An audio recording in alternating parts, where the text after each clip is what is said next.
অসহনীয় গরম আর তীব্র দাবদাহে নিষ্প্রাণ প্রকৃতিতে হঠাৎই যেন বৃষ্টির ছোঁয়া পেলেন নগরবাসী। তবে প্রকৃতির নয়, এই বৃষ্টি কৃত্রিম।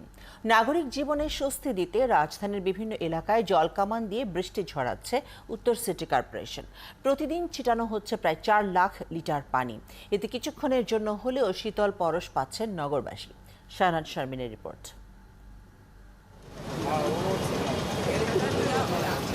তীব্র তাপপ্রবাহে পুড়ছে মানুষ ও প্রকৃতি, আগুন ঝরাচ্ছে রাজধানীর সড়কগুলো। অবস্থাটা যখন এমন, তখন হঠাৎই রাজধানীর আগারগাঁওয়ে যেন কাঙ্ক্ষিত বৃষ্টির শীতল পরশ। তবে প্রকৃতির বৃষ্টি নয়, এই বৃষ্টি উত্তর সিটি কর্পোরেশনের জলকামানের। তীব্র তাপদাহে নগরের পরিবেশ, প্রকৃতি আর মানুষকে একটু স্বস্তি দিতে সিটি কর্পোরেশনের এই উদ্যোগ। প্রতিদিন উত্তরা, মিরপুর, ফার্মগেট সহ নগরীর বিভিন্ন এলাকায় প্রায় 4 লাখ লিটার পানি ছিটাচ্ছে উত্তর সিটি কর্পোরেশন। ডিএনসিসির 10টি অঞ্চলে সকাল 10টা থেকে বিকেল 4টা পর্যন্ত 6 ঘন্টা এই পানি ছিটানো হচ্ছে।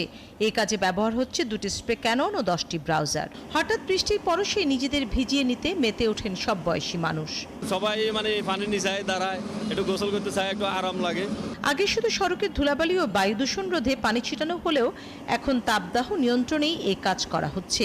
পুরো পথে থেমে থেমে ছিটানো হচ্ছে পানি। এই যে আমরা ছোলো হয়ে গেছি, যার ক্যাননটা অন্তত যেটুকু ঠান্ডা করার দরকার, শীতল করার দরকার।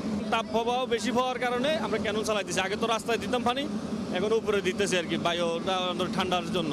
তীব্র তাপদাহ কমাতে এই পদ্ধতিকে কিছুটা হলেও কার্যকর বলছেন উত্তর সিটির চিফ হিট অফিসার। যতটুকু পারি আমরা গাছ লাগাচ্ছি, বা যতটুকু পারি আমরা শেড, আর্টিফিশিয়াল শেড বা টেম্পোরারি কুলিং সেন্টার যতটুকু করা যায় সম্ভব করব। তাপদাহের এই সময়টায় পানি ছিটানোর এই উদ্যোগ অব্যাহত থাকবে বলে জানিয়েছে সিটি কর্পোরেশন। শাহনাজ শারমিন, 71, ঢাকা।